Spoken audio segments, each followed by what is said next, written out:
Hello বন্ধুরা, এই দেখো এখন হচ্ছে সকাল সকাল স্কুল শুরু হয়ে গেছে গরমের জন্য। তো তাই ছেলেকে দিতে এলাম স্কুলে, আর ছেলে যাচ্ছে স্কুলের ভেতরে চলে যাচ্ছে। সকাল সকাল দিতে এলাম, এখন 6:30 বাজে। আর বাড়ি এসে দেখছি যে জলও এসে গেছে, তাই এগুলো বের করে ঝটপট জল ভরে নিচ্ছি ড্রেস চেঞ্জ না করি।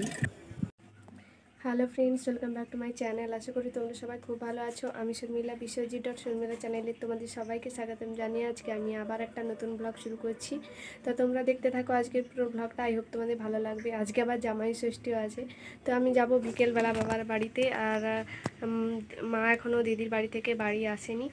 তো জলটা চলে এলো দেখলাম বাড়ি এসে, তো জলটা ধরে নিচ্ছি। তো চলো দেখতে থাকো আজকের পুরো ব্লগটা। জল টল ধরে তারপরে তাড়াতাড়ি করে রান্না জোগাড় করতে বসে গেলাম।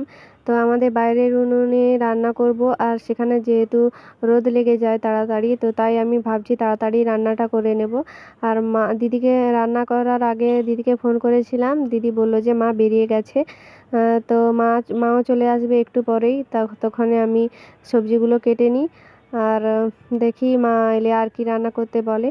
তো আমি তাড়াতাড়ি করে রান্নার জোগাড়গুলো করে নিচ্ছি এখন। তো মা বাড়ি চলে এসে গেছে, আর এই দেখো আমার সবজি কাটা হয়ে গেছে। দিদিমার জন্য একটা আলু আর টমেটো ভাতে দেব, আর লাউ ভাজা করব। আর এখানে দেখো মাংসের জন্য আলু কেটে নিয়েছি, আর এখানে মশলা করে নিয়েছি। আর এখানে দেখো দিদি পাঠিয়েছে মাংস, এই মানে ডিবাটাতে, এর ভেতরে ডিবা আছে। আর এইটা দেখো কি পাঠিয়েছে সবজি, এর মধ্যে আছে পটল, জামরুল, তারপরে আছে কুঁদরি, লঙ্কা, এইসব পাঠিয়েছে।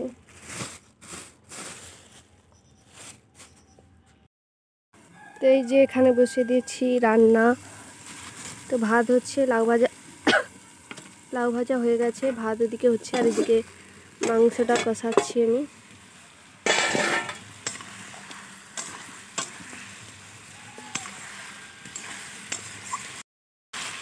এটা যেহেতু দেশি মাংস, তো এটাকে ভালো করে কষিয়ে আমি দেব প্রেসার কুকারে।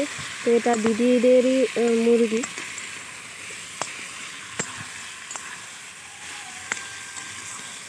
শক্তই হয়, তাই প্রেসার কুকারে দিয়ে দেবো।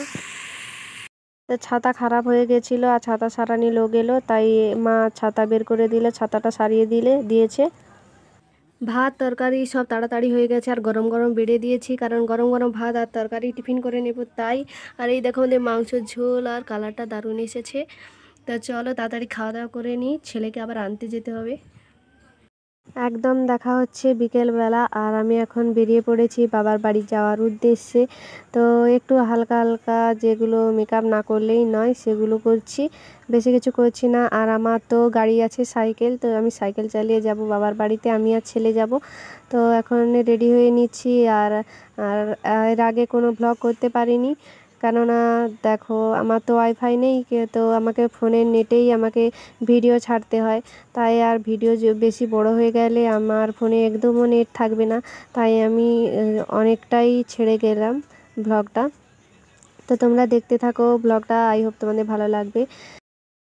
তো বাবার বাড়ি যাব বলে বেরিয়ে পড়েছি, আর এই শাড়িটাই পরলাম, আর এভাবেই সাজিয়ে দিয়েছি, কিছু পরিনি। এত গরমে কিছু পরাই যায় না, চুলটাকেও ছাড়িনি। এই দেখো আমি খোপা করে নিয়েছি। তো চলো বাবার বাড়ি যাওয়া যাক, তারপর তোমার সাথে কথা হচ্ছে। ক্যামেরাটা ভীষণ নড়ছে।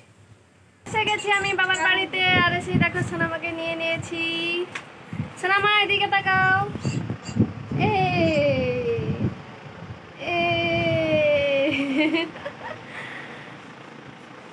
তো এখন ঘুরছিল, আমি একে নিয়ে নিয়েছি, একটু আদর করে নিই সোনামাকে। তোমার রান্না হয়ে গেছে টিফিনের জন্য, যে পটল ভাজা করেছে, আলু ভাজা করেছে, আর এখানে কি এটা বেগুন ভাজা। তো বেগুন ভাজা করেছে, আর এর মধ্যে করেছে দেখো, এর মধ্যে আছে নারকেল ছাই। তো এটা একটা পিঠা মতো করেছে, আর নিচে করেছে লুচি, লুচি। তো এইসব করেছে, তারপর ফল মিষ্টি এগুলো তো আছেই। আর এখানে দেখো আলুর দম, বাবা কি লাল হয়েছে। এখানে আছে আলুর দম। বাবুর জন্য সাজানো হয়ে গেছে থালা, এই দেখো। আর এগুলো হচ্ছে আমাদের, এই যে এখানে আছে আমাদের, আর এখানে আছে ফলের ঝুড়ি। আমাদের জামাই ষষ্ঠীর অনুষ্ঠান শুরু হয়ে গেছে আর জামাইবাবু বসে গেছে আর শাশুড়ি মা এখানে করছে আয়োজন। তো চলো দেখতে থাকো।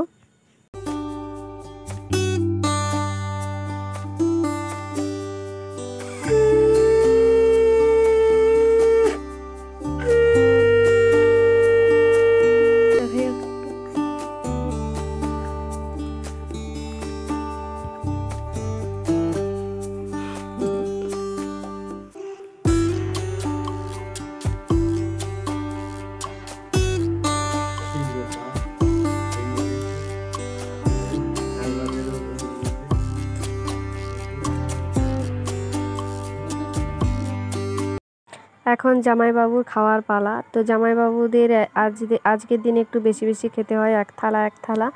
তো এখন জামাইবাবু খাচ্ছে। এখন আমরাও করে নিচ্ছি এখানে টিফিন, আমি, বোন, ছেলে, তো সবাই মিলে। এই বছরে এই প্রথম কাঁঠাল খাচ্ছি আমি। তো রাতের জন্য ভাত রান্না হয়ে গেছে আর এখানে হচ্ছে এখন তরকারি, মাংস হয়েছিল, চিংড়া মাছের তরকারি হয়েছিল। আর দুঃখের বিষয় আমি ভিডিওতে কিছুই দেখাতে পারিনি, কারণ আমার এতটা ঘুম পেয়েছিল যে আমি কিছু ব্লগ করতে পারিনি। খাওয়া দাওয়া সব বন্ধ করে ঘুমিয়ে পড়েছি, তো আর কিছু করতে পারিনি। তো আজকের ব্লগটা এইটুকুই। তোমাদের ভালো লাগলে অবশ্যই লাইক, কমেন্ট, শেয়ার করো আর অবশ্যই আমার পাশে থেকো। তো চলো টাটা, আবার একটা নতুন ব্লগ নিয়ে দেখা হবে।